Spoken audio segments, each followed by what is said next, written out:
선인이라는 제목 가지고 함께 하나님 말씀 나누도록 하겠습니다. 구기 종목 좋아하는 청년들은 잘 공감을 할 텐데요. 유독 참 이 운동을 하다 보면 잘 되는 날이 있어요. 정말 이렇게 막 잘 되는 날이 있습니다. 이제 벌써 7년 전 이야기인데요. 한번 제가 활동하던 동호회가 있었어요. 농구 동호회가 있었는데 막 그날따라 팀원들끼리 손발도 너무 잘 맞고 슛도 던지는 족족 막 링에 빨려 들어가는 거예요. 너무 잘 되더라고요. 그러다 보니 그날 제가 너무 업돼서 혼자 신나게 열심히 뛰었습니다. 그러다 수비하려고 방향 전환을 하는데 갑자기 왼쪽 뒷 발목에서 뚝 소리가 나더라고요. 그래서 누가 처음에는 저를 발로 깐 줄 알았어요. 그래서 뒤를 돌아봤는데 제 뒤에 아무도 없는 겁니다. 그래서 다음날 교회 집사님이 운영하시는 병원에 가서 검사를 해보니까 아킬레스건 파열 진단을 받았어요. 끊어진 아킬레스건 뒤에 그 발목 힘줄을 끊어졌는데 그걸 잇는 수술을 하고 6주 정도 깁스를 해야 된다고 하는데 제가 하늘이 노래졌습니다. 저렇게 태어나서 처음 깁스를 해봤어요. 근데 청년부 수련회도 가야 되고 한 일주일인가 수련회 그때 남겨놨었는데 수련회도 가야 되고 할 일이 태산 같은데 이런 식에 다쳐서 마음이 정말 어렵더라고요. 근데 엎친 데 덮친 격으로 그렇게 수술을 하고 일주일 뒤에 집에 왔다가 화장실에서 미끄러져서 수술한 부위가 터지는 바람에 재수술을 했습니다. 재수술을 하는 날 수술대 위에 이렇게 누워 있는데 집사님이 제 손을 꼭 붙들더니 목사님 이번에 또 찢어지면 그때는 목사님이 허벅지나 엉덩이에 있는 살을 떼어다가 그 있는 수술을 해야 되는데 일이 너무 커집니다. 그러니까 목사님 조금만 꼭 좀 조심해 달라고 이렇게 제 손을 꼭 붙들고 이렇게 당부를 하시더라고요. 그 말을 듣는데 내가 조심하지 못해서 뭔가 수술해 주시는 집사님에게 큰 폐가 되었구나. 또 무엇보다 가족들에게도 너무 큰 피해를 주는 것 같아서 제가 너무 부끄럽고 미안했습니다. 그래서 수술을 하고 처음으로 태어나서 깁스도 처음 해봤고 처음으로 목발도 짚어봤어요. 그러다 한번 저녁에 퇴근하고 차에서 내리자마자 목발로 집까지 가는데 저희 아파트 그 당시에 제가 1층 살고 있었는데 아파트 그 출입문 올라가려면 이렇게 계단을 이렇게 한 5개를 올라가야 했어요. 근데 그 옆에 그리고 그 옆에 휠체어가 이렇게 다닐 수 있는 작은 이렇게 완만한 경사길이 있었어요. 제가 한 5초간 고민을 했습니다. 목발을 짚고 계단으로 올라갈까 아니면 이 완만한 경사길로 갈까. 근데 아무 생각 없이 그냥 계단으로 가자 했는데 제가 2계단 올라가고 제가 뒤로 넘어졌어요. 뒤에 백팩이 있었는데 아마 백팩 없었으면 저 뇌진탕으로 죽었을 수도 있어요. 근데 처음 해보는 이 목발이다 보니까 익숙치 않았던 것 같아요. 근데 처음에 그렇게 누워서 한 1분간 누워 있었던 것 같아요. 누가 보면 밤에 술 먹고 술 취한 사람을 오해받기 딱 좋은 그런 그림이었어요. 처음에 넘어지면서 너무 아픈 나머지 저도 모르게 욕이 나왔습니다. 자, 이쪽 어깨로 넘어오고 나서부터는 이 욕을 끊었다라고 생각했는데 저도 당황스러울 만큼 막 이 걸쭉한 욕이 저도 모르게 어이샤 나온 거예요. 막 저도 당황스럽더라고요. 자, 1분간 그 길바닥에 누워 있으면서 이 계단 5개도 못 올라가는 제 신세가 너무 처량해서 갑자기 이 현타가 몰려왔던 기억이 납니다. 여러분 그때 제가 들었던 생각이 뭐였는가 하면 그동안 내가 아주 입버릇처럼 말해왔던 우리 그리스도인이라면 좀 불편하게 삽시다. 우리 그리스도인들은 좀 불편하게 삽시다. 불편을 좀 감당합시다. 그렇게 했던 말들이 얼마나 허황되고 이 허세 가득한 말이었는지 제가 그제서야 이렇게 느끼게 되더라고요. 그동안 한 번도 불편하게 살아본 적이 없었으면서 마치 내가 그렇게 말을 하면 내가 그렇게 살고 있는 사람이 될 거라는 착각을 했던 것 같습니다. 그때 제가 개인적으로 느낀 게 참 많아요. 여러분, 목회라는 게 문자를 입에서 입으로 전달하는 것이 아니라 삶을 전달하고 또 마음을 전달해야 된다는 것을 제가 그 시기에 정말 많이 느꼈던 것 같아요. 정말 많은 그걸 느꼈던 시간들이었습니다. 여러분, 마지막으로 오늘 여러분과 이 갈라디아서를 함께 나누려고 하는데 이 신약 성경의 50%를 담당하고 있는 이 바울의 저서 가운데 이 갈라디아서는 이 바울의 어떤 그 핵심 사상을 가장 잘 압축적으로 기록한 성경이기도 하고요. 바울이 그동안 잘 언급하지 않았던 이 바울의 개인적인 어떤 그 개인사적인 이야기들이 아주 많이 드러난 그런 본문이기도 합니다. 그런데 이 갈라디아 지역의 교회들은 여러분 바울에게 있어서 굉장히 의미가 있는 그런 지역의 교회들이었어요. 바울이 2차 전도 여행 당시에 이 방문했던 교회들 대부분이 이 갈라디아 지역에 있는 이 교회들이었습니다. 그런데 이 갈라디아 지역에서 바울이 유독 죽을 고비를 굉장히 많이 넘겨요. 그만큼 스펙타클한 시간들이 많았는데요. 여러분 성경에는 기록되어 있지 않지만 이 흔히 소아시아라고 말하는 지금 이 트르키예 땅에 이 바울이 처음 내리자마자 이제 그 전승에 의하면 바울이 풍토병 때문에 그 죽을 위기에 처했었다고 합니다. 그렇게 그 죽음의 사선을 넘나들면서 포기하지 않고 전도 여행을 다녔던 곳이 여러분 이 갈라디아 지역이었어요. 그뿐 아니라 유독 이 갈라디아 지역에서 이 바울을 향한 어떤 그 방해와 조직적인 방해와 그 어떤 그 바울의 목숨을 노리는 그 위협이 유난히 더 심했습니다. 한번 이 수십 킬로미터를 쫓아온 이 유대인 과격주의자들에게 이 집단 폭행을 당해서 바울이 거의 죽을 뻔한 적도 있었어요. 바울이 이제 기절을 했는데 이 유대인들이 이 바울이 죽은 줄 알고 그냥 떠난 겁니다. 만약 바울이 그때 조금이라도 살아있는 척 했으면 바울이 진짜 죽었을지도 몰라요. 여러분 이처럼 정말 어렵게 지나갔던 시간들이 바울에게는 정말 그 귀한 열매로 남았어요. 이 황무지였던 그곳에 교회가 세워지고 유대인이 아닌 이방인 성도들이 이 복음을 받아들이기 시작한 겁니다. 여러분 그렇게 이 갈라디아 지역의 교회들은 바울의 기쁨이었고 자랑이었어요. 여러분 그런데 바울이 전도 여행을 마치고 돌아오고 난 이후에 이제 불과 몇 년이 채 안 되어서 이 바울의 마음을 굉장히 아프게 하는 소식이 이제 바울에게 들려온 겁니다. 갈라디아 지역의 여러 교회들이 점점 이렇게 변질되어 가고 있다라는, 점점 교회가 변질되어 가고 있다라는 그런 소식이 들려온 거예요.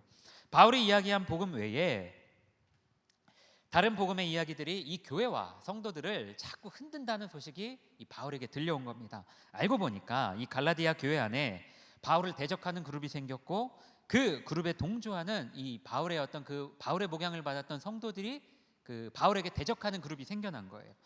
여러분 이제 설교 준비하면서 이제 제가 30살부터 지금 41살까지 이 12년간의 이제 저희 청년부 사역을 한번 찬찬히 되돌아봤어요. 이제 막 뭔가 대단한 성과를 낸 건 없지만 그래도 뭐 청년들과 함께 웃고 함께 울면서 참 많은 일들이 있었습니다. 뭐 따뜻하게, 너무 따뜻하게 또 좋았던 기억도 있고요. 또 저의 미숙함이나 아니면 서로 간의 오해 때문에 마음 아팠던 적도 있었어요. 그래도 이 모든 시간이, 여러분 이 12년이라는 시간이 저에게는 자부심이고 기쁨입니다. 특별히 우리 상당교회 청년들과의 시간은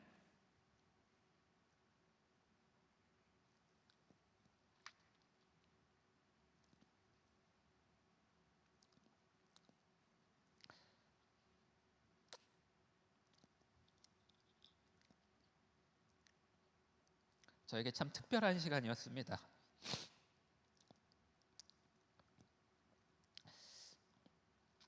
그래서 누구보다 저도 청년들 사랑하려고 노력했고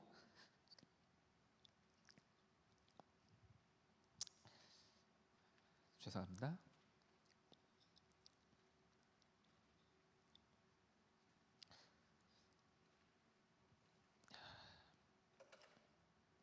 제가 할 수 있는 최선을 다해 청년들의 삶을 서포트하고 싶었습니다. 2년이라는 짧은 시간이었지만 그래도 여러분들의 이 청년이라는 시기에, 청년의 삶에 저라는 사람이 아주 미약하게나마 영향을 미칠 수 있어서 그 미칠 수 있었다는 것 자체가 저에게는 정말 의미 있고 또 감사한 일이었던 것 같아요. 근데 어제는 문득 이 갈라디아 지역 교회에 이 편지를 쓰고 있는 바울의 심정이 좀 이상하리만큼 좀 오버랩 되더라고요. 한번 상상해 볼까요? 제가 이렇게 책을 가지고 사랑하고 양육했던 우리 상당교회 청년들이 갑자기 어느 날 이 상당교회 정문 로비에 대자보를 붙이는 겁니다. 박주용 목사님이 고생한 거 인정은 하지만 그동안 당신이 우리 청년부에서 가르쳤던 하나님에 대한 모든 내용들은 다 잘못됐습니다. 당신의 사역은 틀렸습니다. 당신이 말한 하나님에 대한 이야기들은 전부 잘못됐습니다. 이렇게 막 대자보를 붙이고 저를 공격한다면 여러분 제가 어떤 마음이었을까요? 그런 것들을 이렇게 좀 묵상하다가 문득 이런 생각이 좀 들었어요. 아직 일어나지 않은 일이라 단정하기는 어렵지만 쉽게 단정하기는 어렵지만 많이 힘들어할 것 같더라고요. 제가 만약에 그런 일이 있었으면 아마 사역자로서 이제 쉽게 재개하기 어려웠을 것 같아요. 재개하기 쉽지 않았을 것 같아요. 여러분 그런데 오늘 갈라디아 지역의 교회에 이 서신을 쓰고 있는 바울의 상황이 이와 참 비슷해요.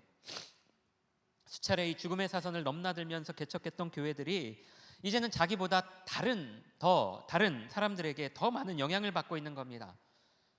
그 영향이 선한 영향력이라면 문제가 될 것이 없지만 이 복음을 완전히 왜곡하고 변질시키고 있는데 또 그것도 모자라서 오늘 본문 1절에 보니까 이 바울의 사도직에 대한 어떤 그 자격 시비까지 일어났던 것 같아요. 예수님 살아계실 때 그 옆에서 보고 듣지도 못했으면서 바울 네가 사도가 맞냐 이런 식으로 바울을 공격하고 또 그 선동에 동의하는 성도들이 있었던 겁니다.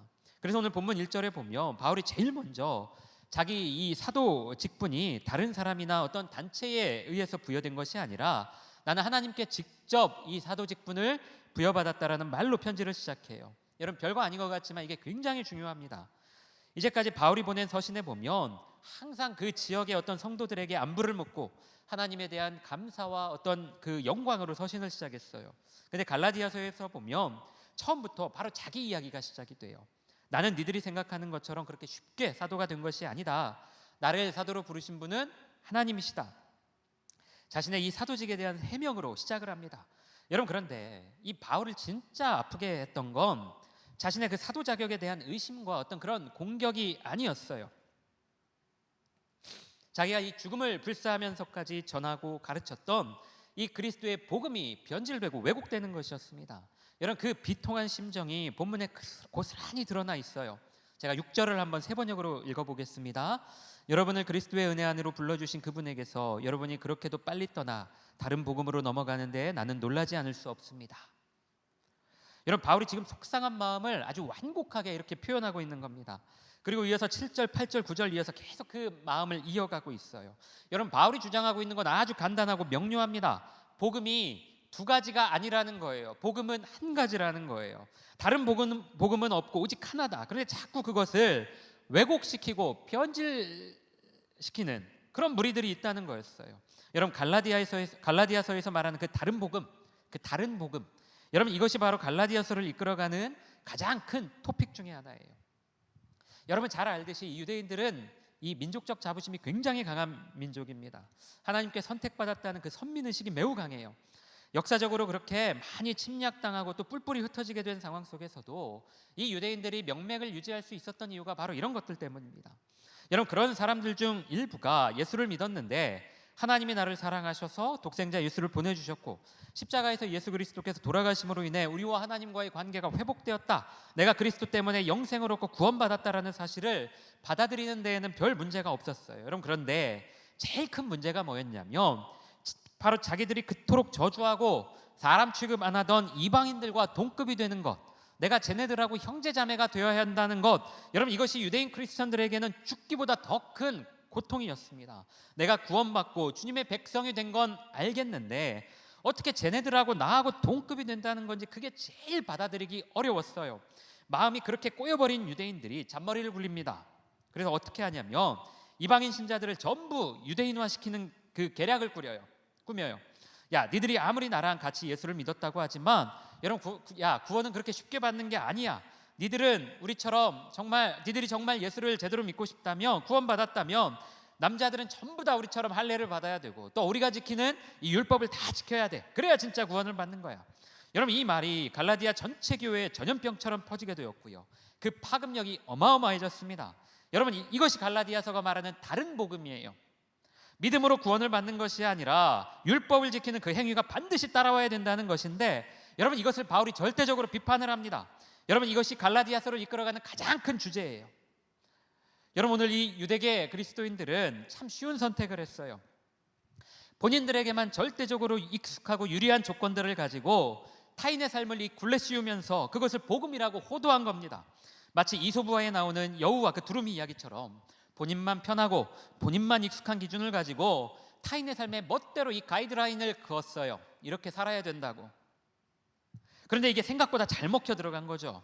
여러분, 바울이 목숨을 걸고 개척하고 토를 다졌던 그 교회들이 이 잘못된 복음과 논리 앞에 그냥 속수무책으로 무너진 겁니다.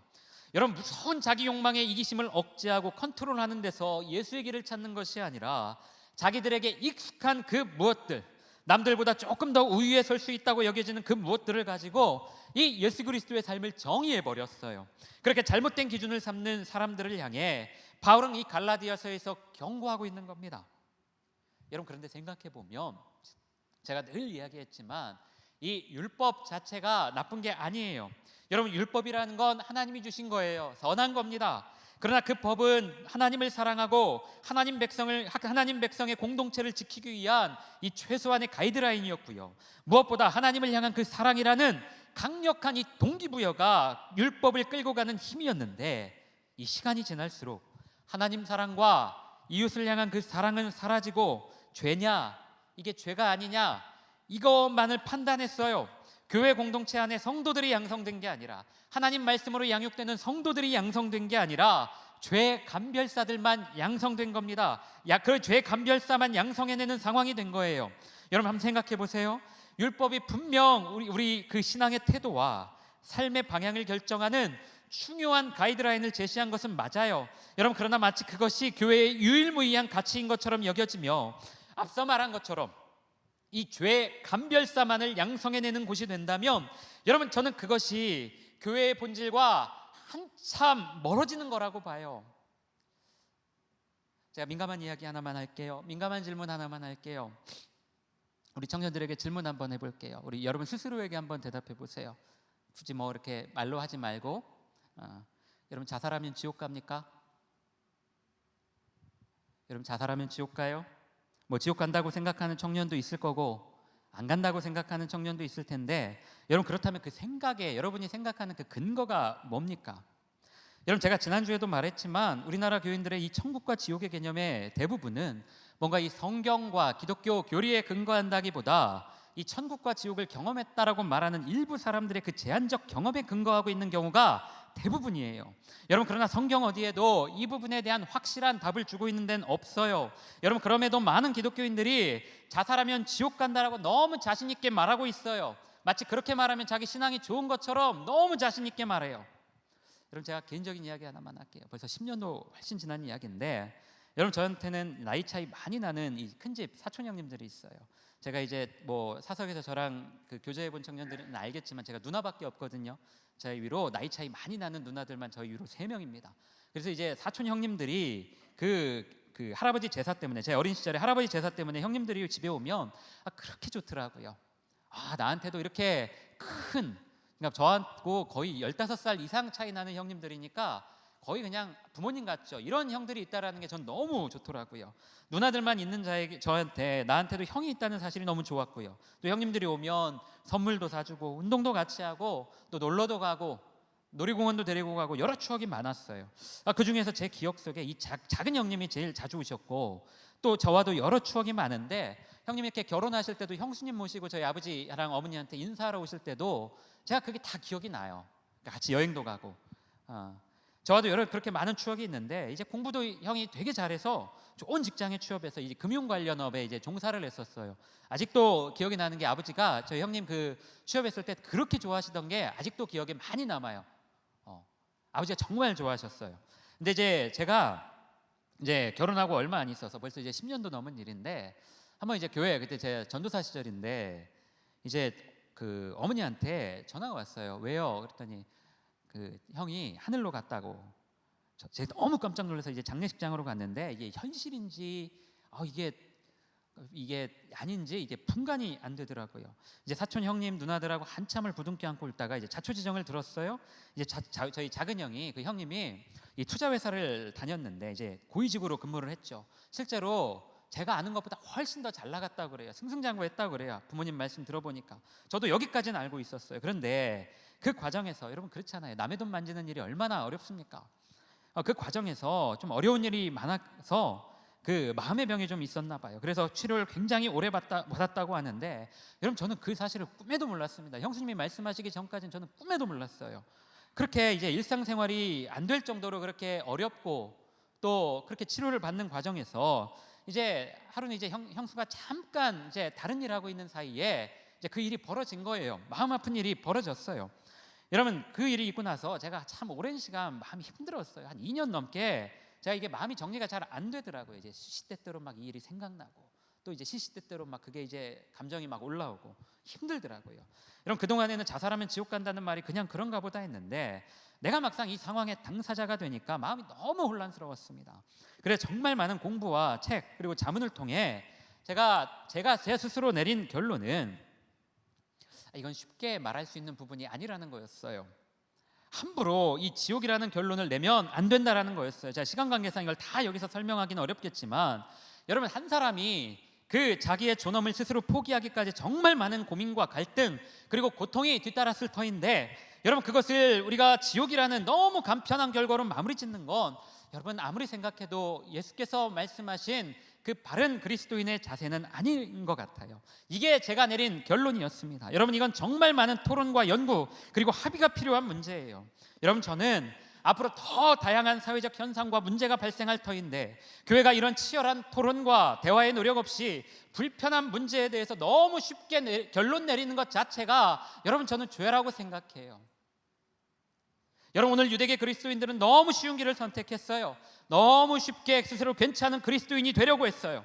그래서 자기들이 가지고 있는 몇 가지 우월감을 최대한 많이 활용하고 그것으로 다른 이방인 출신 성도들과 그 갈라디아 지역의 교회들을 흔들었습니다. 그러나 여러분, 우리가 예수님이 우리의 구원자라고 믿는 가장 큰 이유는 여러분, 그분이 엄청난 기적을 베푸신 것도 있지만 다른 그 무엇보다 여러분, 그분은 십자가를 거부하실 능력이 있으셨음에도 불구하고 자신의 욕망과 이성을 기꺼이 누르고 그 희생의 자리에 오르셨다라는 것 때문이에요. 저는 이게 사실 제일 이해가 안 되고 그래서 어떨 때는 더 감격스러웠어요. 죽으실 이유가 아무것도 없었는데 외롭게 그 길 걸어가신 예수님 생각하면 어쩔 때는 막 가슴이 터질 것 같더라고요. 여러분, 그 복음이 있었기 때문에 우리가 주님의 말씀을 따르고 싶고 우리가 듣고 싶고 그분이 말씀하신 걸 지키고 싶은 그 선한 동기가 우리 마음속에 생겨나는 거예요. 우리에게 그 선한 동기가 있기 때문에 주님 말씀대로 살지 못하는 자신의 삶을 바라보며 부끄럽기도 하고 주님 앞에 죄송하기도 하고 눈물도 나고, 그래서 우리가 하나님께 기도하는 거 아닌가요? 여러분, 이것이 바울이 말한 복음과 율법의 상관관계였어요. 여러분, 그런데 바울의 반대편에 있던 사람들에게는 여러분, 이것보다 더 중요한 것이 바로 자신들의 정체성이었습니다. 자신들의 그 민족성이었어요. 그래서 할례를 받아야 했고 유대인 율법을 지켜야 했습니다. 여러분, 오늘 바울이 피를 토하며 이 갈라디아서에서 말하는 것은 율법이 나쁘다가 아니라 희생의 자리, 자신의 욕망을 다스리는 그 자리에 서보려고 노력하기보다 겉으로 꽤 괜찮은 사람처럼 보여지는 것에 더 목숨 거는 사람들에 대한 비판이었던 겁니다. 사랑하는 청년들, 이 확신이 중요했던 시대가 있었어요. 예수를 믿는 것 때문에 자기 목숨을 걸어야 했던 시대에는 그 천국에 대한 확신과 믿음이 무엇보다 중요했습니다. 그러나 이제 대다수의 성도들은 여러분, 신앙생활하면서 자기 목숨 걸지 않아도 괜찮아요. 한 번만 여쭤볼게요. 물어볼게요. 여기 오늘 예배 오는데 여러분, 목숨 걸고 온 성도 청년들이 있어요? 뭐 있겠죠. 집안의 핍박과 뭐 그런 청년들도 있겠지만 여러분, 저는 태어나서 교회 안 간다고 핍박받아 본 적은 있어도 교회 간다고 핍박받아 본 적은 별로 없어요. 교회 간다고 해놓고 몰래 도망가다 걸려서 혼난 적은 있지만 교회 가는 것 때문에 핍박받아 본 적 별로 없어요. 이렇게 대다수의 성도들은 신앙에 자기 목숨 걸지 않아도 괜찮아요. 예수를 믿는 것 때문에 세상이 더 이상 우리를 핍박하지 않습니다. 다만 공중권세 잡은 악한 영은 야, 너는 하나님 없어도 살 수 있고 돈이 최고고 너의 성공과 너의 연봉이 너의 존귀함을 증명해 줄 것이며 그게 너의 어떤 그 가치를 증명해 줄 거야, 이렇게 우리의 마음을 흔들어 스스로 자멸하게 만들 뿐이에요. 어쩌면 저를 포함해서 이 시대 교회와 크리스천들이 능력을 잃은 이유는 다른 데서 찾을 필요가 없어요. 여러분, 이 속삭임 가운데 너무나 많은 크리스천들이 쉬운 길을 선택해버렸어요. 마치 본문 속에서 다른 복음을 가지고 사람들을 현혹시켰던 유대인 크리스천들과 같이 너무 쉽게 이 그리스도의 길을 왜곡해버렸습니다. 주님이 걸어가신 그 희생의 모습과 자기 욕망을 누르신 그 모습을 따라가고 닮으려 애쓰는 그 노력 자체를 그리스도인의 선한 기준으로 삼는 것이 아니라 점잖게 예배 시간에 앉아있는 것, 술 담배 안 하는 것, 야동 안 보는 것, 봉사 열심히 하는 것, 여러분, 이런 걸로 한정 지어버렸어요. 내가 열심히 하는 건 반드시 다른 사람도 열심히 해야 되는 것이 되었고요, 내가 절대로 안 하는 건 다른 사람도 절대로 하면 안 돼요. 이 땅의 교회가 그걸 감시하고 판단하는 죄 감별사들만 모인 그런 양성하고 모이는 곳이라면 여러분, 사람들은 더 이상 이 땅의 교회를 주목하지 않을 거예요. 그런 예수님에 대해 사람들은 더 이상 매력을 느끼지 않을 거예요. 이제 설교 준비하면서 아까 말했던 것처럼 이 지나간 이제 사역의 어떤 시간들을 되돌아보니까 뭐 최선을 다한 것 같기는 한데 또 때로는 성실하지 못했던 것 같기도 해서 그게 부끄럽고 또 그게 하나님 앞에서 죄송했고 또 청년들한테 미안한 마음이 있었어요. 여러분, 그럼에도 여러분, 제가 여러분 앞에 자신 있게 말할 수 있는 건 여러분, 우리 청년들에게 어떻게 하면 조금 더 선한 사람이 되어줄 수 있을까? 우리 청년들에게 어떻게 하면 더 선한 존재가 되어줄 수 있을까? 그걸 제일 많이 고민하고 그걸 제일 많이 노력했던 것 같아요. 청년들이 언제든지 찾아와서 자기 이야기 나누고 함께 웃고 함께 울 수 있는 여러분 그런 사람이 좀 되어주고 싶었어요. 여러분 왜 저라고 모르겠어요. 저의 어떤 이 메시지 방향이나 저의 어떤 이 신학적 가치에 별로 이렇게 잘 맞지 않는 청년들도 분명히 있죠. 어떻게 다 제 이야기에 다 동의하겠습니까? 그럼에도 불구하고 제가 여기 강단 내려가서만큼은 우리 청년들에게 정말 이 선한 존재가 좀 되어주고 싶었어요. 예수께서 그 시대에 가장 소외되고 손가락질 받는 사람들과 함께 대화하시고 그들과 어울리셨던 것처럼 저도 감히 예수님처럼 살 수는 없겠지만 지위고하 남녀노소를 불문하고 누구하고든 좀 격의 없이 대화하려고 했고 좀 함께 삶을 나누고 싶었어요. 그렇게 우리 청년들에게 선한 사람, 선한 존재가 되어주고 싶었어요. 여러분 이게 저의 진심입니다. 사랑하는 청년들, 사랑하는 우리 청년들, 선한 사람이 좀 되어주십시오. 여러분 우리가 사는 세상은 착하게 살면 바보되고 만만하게 여기고 호구 취급받는다고 하지만 여러분 그럼에도 불구하고 우리가 좀 예수께서 걸어가신 그 삶의 길을 기억하면서 제가 늘 당부하죠. 여러분이 할 수 있는 만큼만 누군가에게 좀 선한 존재가 되어주세요.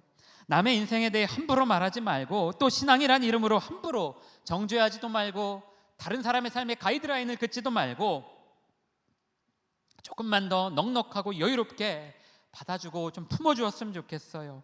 여러분과 제가 각자의 자리에서 그렇게 선인의 역할과 그 존재를 담당한다면 여러분 저는 그곳에 하나님 나라가 임할 것 같아요. 여러분이 누군가에게 선인의 존재가 되어준다면 여러분 저는 그곳에 하나님 나라가 임할 것 같아요. 좀 이야기만 좀 하고 마무리하고 싶은데요. 제가 전에 있던 교회에서 이제 처음으로 이 청년부 수련회를 간 적이 있어요. 제가 예전에 한번 이야기했던 것 같은데 우리 청년 한 22명과 이제 저하고 스텝까지 해서 한 30명 정도 되는 이 공동체가 이 제주 수련회를 갔었어요.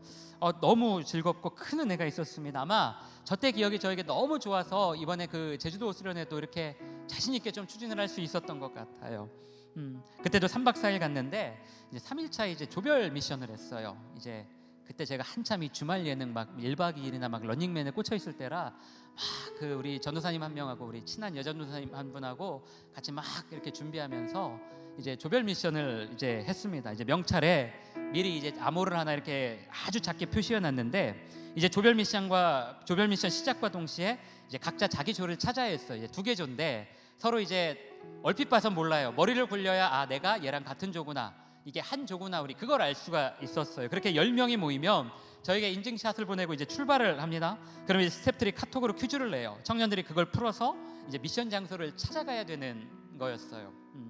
이제 그 장소에 가면 또 미션을 해야 되고 성공하면 용돈도 받고 다음 목적지에 대한 힌트도 얻고 이제 그게 이제 조별 미션이었는데 그 최종 결승 장소가 제주대학교였어요. 그래서 먼저 모든 팀원이 먼저 도착을 하면 그 팀에게 그때 굉장히 좀 상금이 컸어요.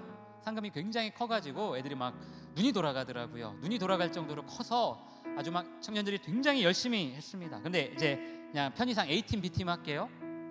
원래는 이제 그 조장 이름으로 그 팀 했는데 아무개팀 했는데 이제 A팀은 이제 기가 막히게 게임을 잘하더라고요. 이 조언 모집도 어떻게 막 빨리 해서 저한테 인증샷 보내고 이제 그 연상되는 단어가 몇 가지 이렇게 제시어를 주고 그걸 이제 맞춰서 이제 그 찾아가는 거였는데 첫 번째 미션 장소가 그 미로공원이었어요. 근데 얘네들은 그거를 딱 보자마자 저희 미로공원으로 출발합니다 하고 가더라고요.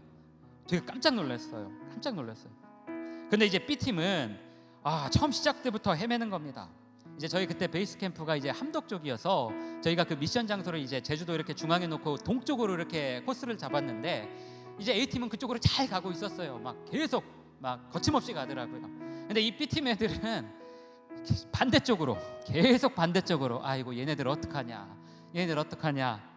막 그렇게 가고 있더라고요. 그래서 제가 이번 게임은 참 그냥 시시하게 끝나겠다. 이 조별 미션 시시하게 끝나겠다 생각하고 근데 제가 중간에 이제 조장들한테 이제 확인차 별일 없는지 전화를 걸었습니다. 야, 잘 가고 있냐? A팀한테 먼저 전화를 걸었어요. 야, 잘 가고 있냐? 아, 목사님 저희 이제 곧 끝날 것 같습니다. 마지막 하나만 하면 저희 이제 제주도 학교로 갑니다. 저희가 이겼습니다. 그래서 막 좋아하더라고요. 그래, 잘했다. 야, 인원 파악 한번 해봐. 잘 있는지. 그랬더니 이제 차에서 이제 조장이 신나가지고 예, 목사님 하면서 하나, 둘, 셋, 넷, 다섯, 여섯, 일곱, 여덟, 아홉. 목사님 한 명이 없어요. 그러는 거예요. 야, 왜 없어? 하고 해서 제가 B팀한테 얼른 전화를 했어요. 야, 니네 조 인원 파악 좀 해봐. 예, 목사님. 하나, 둘, 셋, 넷, 다섯, 여섯, 일곱, 여덟, 아홉, 열. 목사님 저희 왜 11명이죠? 이제 알고 보니까 이제 이 띨박한 이 형제 녀석 하나가 실컷 A조에서 사진도 다 찍고 와 우리 조다 와 해놓고 차는 B조 가서 탄 거예요. A조는 그걸 모르고 막 신나서 지들끼리 9명이 그냥 출발을 한 거고요. 이 B조는 지네 차에 11명이 탄지도 모르고 그냥 계속 그렇게 갔던 겁니다.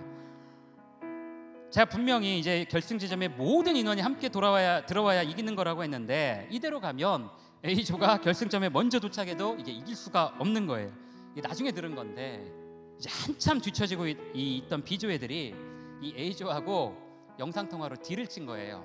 야, 니네 어차피 지금 결승점 가도 1등 못한다. 우리가 얘 넘겨줄 테니까 니네들 받는 상금의 50%를 우리한테 넘겨라. 그랬더니 이 A조 애들이 진짜 워딩 그대로 제가 전달할게요. 꺼져라, 니들은 기독교인의 수치다 하고 전화를 끊었어요. 꺼져라, 니들은 기독교인의 수치다 하고 전화를 끊은 거예요. 이제 협상이 결렬된 거예요. 결국에는 이 B조 이 지독한 놈들이 기어이 걔를 이 숙소에다 떨어뜨려 놓고 갔어요. 그러니까 얘는 그냥 숙소에 그냥 계속 있다가 지네 원래 조 만나서 가야 되는 거예요. 결국 누가 이겼을까요? 한참을 앞서가던 A조 애들이 다시 이제 백해서 얘를 태우고 다시 이제 세 번째 미션을 마지막 그 3차 미션을 하러 간 겁니다. 누가 이겼을까요? 예, 결국에 역전당해서 B조가 이겼어요. 역전당해서 B조가 이겼어요. 여러분, 그런데 미션이 다 끝나고 이제 각 조장들이 숙소로 복귀 중이라고 연락을 왔는데 제가 그 연락 받고 마음이 얼마나 조마조마했는지 아세요? 아이고, 이놈들 여기 제주도까지 와가지고 또 마음 상했으면 어떡하나. 생각해봐요. 한참을 그렇게 앞서가고 있었는데 그 한 명 때문에 이게 졌잖아요. 여러분, 제가 절대 청년부 안에서 런닝맨 안 해요. 제가 한번 해보고 애들이 막 눈 돌아가더라고요. 제가 절대 각 공동체 뭐 수련회 때마다 런닝맨 하지 말라고 제가 신신당부합니다. 다친다고, 애들 싸움 난다고. 애들이 승부욕이 너무 강하더라고요. 그러니까 제가 마음이 얼마나 불편했겠어요. 아니, 이놈들 그렇게 이기고 있다가 졌으니 또 얼마나 화가 났을 것이며 또 그놈한테 얼마나 또 이렇게 눈치를 줬겠나. 또 그 숙소에 우두커니 서 있는 애는 얼마나 지금 마음이 불편하게 그 차를 탔을 것이며. 제가 마음이 너무 불편하더라고요. 근데 이제 다 끝나고 다 숙소로 돌아왔는데 생각보다 분위기가 괜찮더라고요.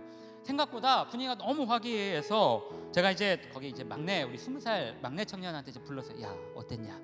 괜찮았어? 그랬더니 그 친구 하는 말이 뭐냐면 처음에는 진짜 분위기가 장난이 아니었대요. 다시 이제 백하는데 와, 분위기가 진짜 살벌했대요. 그 공기가 다들 막 화가 나서 이 바보 같은 놈, 멍청한 놈, 왜 차를 잘못 타가지고 우리를 다 이렇게 막 곤란하게 만드냐고 막 그렇게 막 화가 나니까 애들이 막 그런 거예요. 근데 맨 뒷자리에 타고 있던 우리 자매 하나가 마지막하게 야, 그래도 그러지 말자.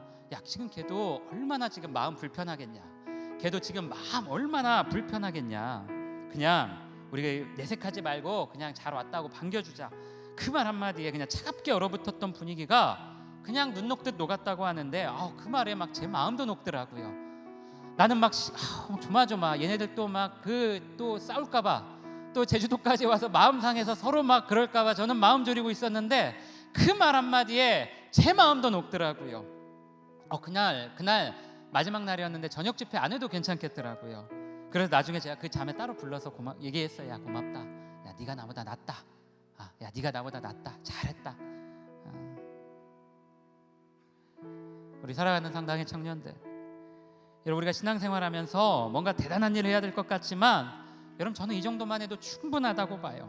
얼어있고 긴장되어 있는 그 삶의 연장에서 그 딱딱함과 긴장을 녹이고 서로 돌아볼 수 있게 하는 작은 여유를 좀 흘려보내는 것만으로도 여러분과 저는 누군가에게 선한 사람, 선한 존재, 그런 어떤 선인의 존재가 되어줄 수 있어요. 여러분, 저는 우리 청년부 공동체가 그런 곳이었으면 좋겠습니다. 여러분, 다양한 사람들이 있고 또 다양한 생각이 모여 있지만 누구나가 다 자신의 생각과 의견을 자유롭게 정중하게 이야기할 수 있고, 또 자신이 그렇게 이야기하는 것만큼 다른 사람의 의견도 정중하게 아주 경청할 수 있는 공동체가 되어갈 때, 여러분, 우리는 누군가에게 그런 선인의 존재가 되어줄 수 있을 거예요. 여러분, 쉽지 않은 길이지만 여러분, 우리 그렇게 주님 더 사랑하는 마음으로 누군가에게 이곳에서 좀 선인의 존재가 되어줍시다. 그때에 주님이 우리를 통해 이곳을 더 아름답게 하실 거고요, 세상을 더 밝게 빛나게 하실 줄로 믿습니다. 할렐루야, 할렐루야. 사랑하는 청년들, 우리 청년들 훌륭합니다. 우리 청년들 너무 훌륭한 사람들이에요. 조금만 여러분들을 믿고, 여러분들 스스로 믿고 조금 더 스스로 격려하면서 그렇게 주님 보여주신 그 바른 길 걸어가기를 제가 기도할 거예요. 여러분들 좌절하지 말고 낭망하지 말고 주님과 함께, 또 우리 사랑하는 우리 동역자들과 함께 이곳에서 여러분 주님과 행복한 그런 청년부의 또 청년의 시간 보냈으면 좋겠습니다. 제가 축도할 건데 우리 좀 불을 조금만 켜줄래요? 우리 눈 감지 않아도 괜찮고 저를 보세요. 제가 우리 마지막으로 우리 청년들 제가 축복합니다. 눈 감지 말고 저를 보세요. 주님이 그대 앞에 계셔서 그대에게 바른 길 보이시기 바랍니다. 주님이 그대 곁에 계셔서 그대를 팔로 껴안아 지키시기를 바랍니다. 주님이 그대 뒤에 계셔서 그대를 못된 사람들의 흉계에서 보존하시기 바랍니다. 주님이 그대 아래에 계셔서 그대가 떨어지면 받아주시고 그대를 덫에서 끄집어내시기 바랍니다. 주님이 그대 안에 계셔서 그대가 슬퍼할 때에 그대를 위로하시기 바랍니다. 주님이 그대 둘레에 계셔서 그대를 남들이 덕칠 때 막아주시기 바랍니다. 주님이 그대 위에 계셔서 그대에게 복 주시기 바랍니다. 이처럼 은혜로우신 하나님이 그대에게 복 주시기 바라며, 지금은 우리 구주 예수 그리스도의 은혜와 하나님 아버지의 무한하신 사랑과 성령 하나님의 충만하시고 자비로우신 은혜가 오늘 하나님 앞에 머리 숙여 기도하며 누군가에게 그 선인의 존재를 감당해 주기를 소망하는 우리 사랑하는 모든 상당의 청년들 머리 위에, 가정 위에, 일터와 그들의 모든 삶 위에 지금부터 영원토록 함께 하시길 간절히 축원하옵나이다. 아멘.